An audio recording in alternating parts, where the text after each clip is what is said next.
Welcome back to Mulberry Branch Farm, y'all. It's Ashley again. So I haven't been filming a lot this week because we've been really busy. I've had 4-H meetings, workshops, work, taxes, a whole barrage of things. So I haven't really been able to record a whole lot this week. But because the weather, I don't know, you guys probably, I'll show you guys. See, you guys see, it's all snowy out here, and it was like 50 degrees not even 5 days ago. So we've actually had some kids that are showing signs of like what you would figure a common cold is for a goat.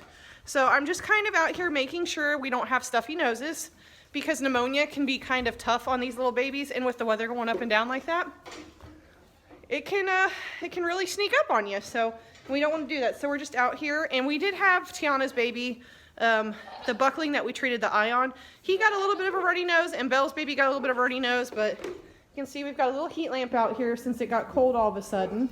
And you might be able to see on him right there on top of her that he has a little bit of a runny nose, but like nothing crazy. So we treated him last night, just gave him some LA200 and gave him some B vitamins. We gave him Nutri-Drench. We gave him Probios to keep his rumen going, and just Jumpstart to get a lot of other nutrients that might not have been in the Nutri-Drench. So I'm just kind of out here. Look at this happy crew. Look at all of them. So we're just kind of out here. It's really important to keep eyes on your herd, just because June, hey. She likes to play with the babies and they get scared. So I'm just out here putting eyes on my herd, because if I can see them every single day and maybe make like a mental note on everybody, I'll notice when someone's a little bit off. So I'm just kind of looking. And they're moving a lot, guys. They're moving around a lot. All right, girls, back up. Back up. Okay. So you see that little baby? And those little babies over there. Oh goodness. Bucks will be bucks, right? Got all that over here. June, quit. So it doesn't look like, hi honey. Hi Sunny. Sunny, and you guys like my pajama bottoms? Like my pajama bottoms? All you farm girls out there, you know how we roll. If you gotta come out here in pajama bottoms, then goodness gracious, that's just what you do. So, hi, I know, I love you guys. Look at them babies. Look at them. June, hush. Champ. So, out of all these babies, so far, I think I'm only going to retain 3 does. Get. Quit being like that. Hold on. All right, now that I've got those bozos over there kind of driven off a little bit, they get excited when they get together, so, and then the babies get scared, and we don't want them to ever be scared. So, yeah, out of all these babies that we have, I only have plans for 3 right now to stay with us permanently. Now, I'll probably hold on to most of the does through, like, guys, come on. I'll probably hold on to them through, like, show season and fair. I might even hold on to some that are questionable until I get the linear appraisals done on their mothers to see maybe who's got the best genetics. We can look into that. But right now I only have 3 that I'm 100% going to retain. I'm going to retain Tiana's 2 doelings. So she's got like a buckskin with white overlay that's got blue eyes, and then she's got kind of like a gold one that I think might have a couple moon spots. But like the length and the depth on that doeling is just, her depth of body is going to be really, really nice, and she's got a lot of dairy qualities already. So I'm really excited to see how they grow out. And then the other one I'm going to keep is out here, actually, if I can get close enough to her. That little lead doeling in the front next to the white one. June! That's Miss Mooney. Miss Mooney has a moon spot like right on the back of her head. And her dam is just so nice. Blackberry's so nice. Blackberry is one of our smaller does, but I do have a lot of bigger Nigerians, and for show purposes, height is about the only thing that you can really just get disqualified for on them, besides like maybe an extra teat on an udder. So I'm just going to follow my herd in here and see if I can get better eyes on them. Man, guys, it is bright out here with the snow.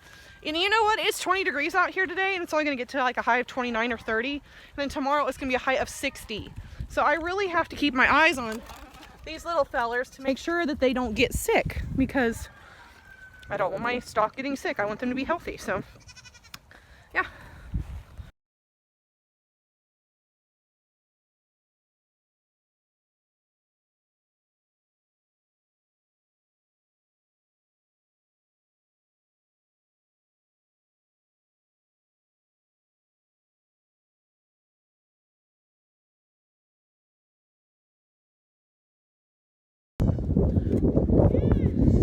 We're back, guys.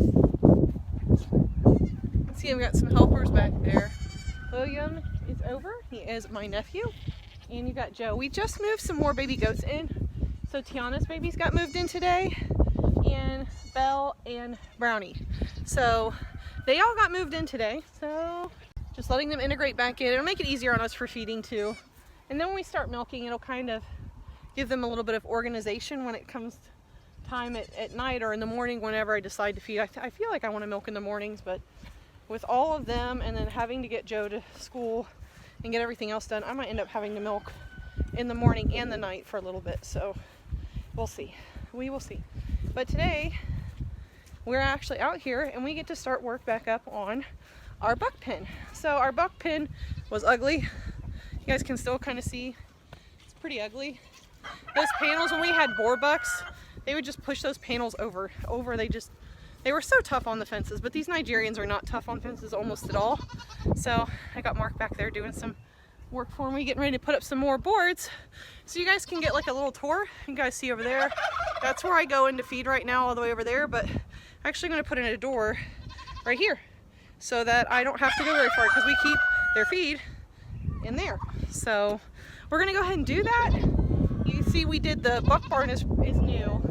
Before, sorry guys, it was just like trees with a couple of posts and tin on top with tarp around it. So we finally have gotten enough time and resources to make our buck pen what we want it to be. So now we're gonna complete that. And also like the goats would be really tough on the chicken coop and the chicken run. So if like we come over here and you guys actually get to see, I don't know if you guys will be able to see it or not, but you guys can see that all that fence is bowed in because the goats like to rub against it, especially this time of year when they start shedding.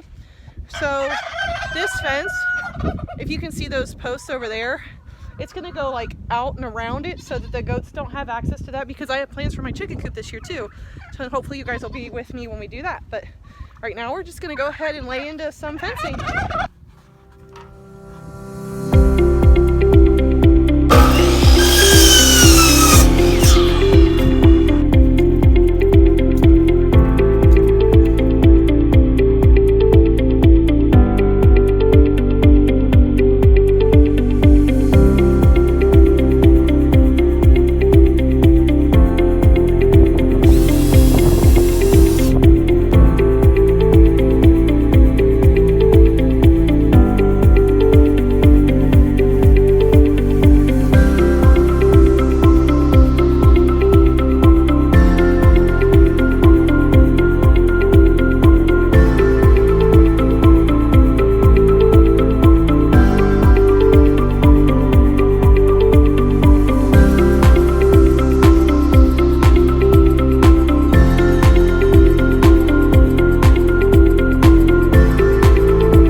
I think that's going to be a wrap for today. So we ran out of boards.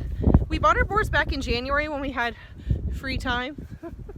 So they've been taking up space in our garage, and we're just happy because yesterday you guys saw I was out talking about a little bit about treating pneumonia on your younger goats with the fluctuation in temperature. Well, you guys can see yesterday you were with me. It was snowy, it was about 20 degrees as a high, and today it is sunny as all get out, and it's supposed to be like a high of 58, almost 60. So we figured we'd go ahead and work on our fence, because who knows how many fair days we're going to get until it actually is spring. Now the week here in Indiana looks like we're going to be mostly in the high 50s most of the week. We drop down just a little bit next week and then we're back up again, but there's rain in there always because, let's face it y'all, it's almost spring. So we're going to have to just get with it and accept the precipitation. So you guys can see we did a lot, and you can tell like right here with those colorations that these boards were put up in January, whereas we just put up those boards today. It's amazing how fast, like in a month or two, that Mother Nature can weather those pressure treated boards and just make them look different, because they would have been the same color how we put them all up at one time, but who really cares? I mean, it's a homestead, guys. If my board color fades from one to the other and it's not all uniform, whatever. We're homesteaders. So, and one other thing we want to do down there, you can kind of see where we bump it in right here. So it's going to bump in to there and then back that way again. So, and we placed the buck pin so that we could double it as part of a fence support, so we didn't have to leave so much empty space there, and it'll make the fence really, really strong right there. I want to put some hay feeders on that side since we're going to be pulling it up off of our chicken coop. It'll make it real nice where I can just, because we keep their feed in. For any of you that were not here when I was explaining that, we keep our buck feed in our chicken coop over here because they're down here. Why would I carry a bucket from all the way down there, all the way down here? It'll make it a whole lot easier on me when it comes time to feed because the gate's going to be right there and I'll be able just to walk in, dump my feed, and if I wanted to just go around and give them maybe mostly hay for that day, because guys, let's just be honest, I have come from raising market animals, boar goats. The diets on these guys are so different. So I'm really, really learning more and more about my dairy breeds and my dairy diets. So I'm basically creating fat piggies. That's what I am creating. I give them grain way too much for dairy, I've figured out, and we need to focus more on alfalfa pellets along with their normal amount of hay because they get hay twice a day. So I'm definitely overloading them, and with linear appraisals coming up, I really want to make sure that my girls are conditioned well enough to be appraised high rather than if they go in overweight. They're not going to be appraised as high as they would if I had actually body condition them better. So, and that'll help too as the summer months come on. I don't grain anybody except for our market weather, which we have some surprises coming to our farm. You guys can't wait to see that. I can't wait to let you guys see that. I think that's going to do it for us today, guys. We got to work on our fence. We've got a couple of really exciting things coming to our farm in the next couple of months. One in a couple of weeks, one in a couple of months, and I cannot wait to share it with you guys. So make sure you stay tuned. If you're worried you're going to miss what's going on our farm, I have a really simple solution for you. You go ahead, you hit that subscribe button. Helps me out a whole lot. You can go ahead, give us a like so that we know you liked our content. And last but not least, you can always ring the notifications bell so that whenever something new is happening here and we post our content, you'll get a little notification and you won't miss out on one bit of our adventure that we're taking you guys along on. Also, while we're still thinking about it, if you wanted to be up to date on everything that's happening on our farm, because while I would like to tell you guys, I vlog and then the next day it comes out, there's a lot that goes on in our farm in one day. So I film a lot over a couple of days, mostly on our weekends because I work a full-time job. So I hate to say it, but usually when you guys get to see these videos, it's about a week in the past. So if you want to stay up to date and get sneak peeks on our videos as they get ready to come out, you would be a smart cookie if you went ahead and followed us on Facebook at Mulberry Branch Farm. We are also on Instagram and we post pictures of all of our goats. We try to keep things up to date there as well. Both of those links will be down in the description below, so make sure to check it out, guys. All right, I think that's gonna do it for us. I think Poseidon wants to come over and say hi. Hi, Poseidon. All right, guys, thanks for being with us again today. Until next time, bye.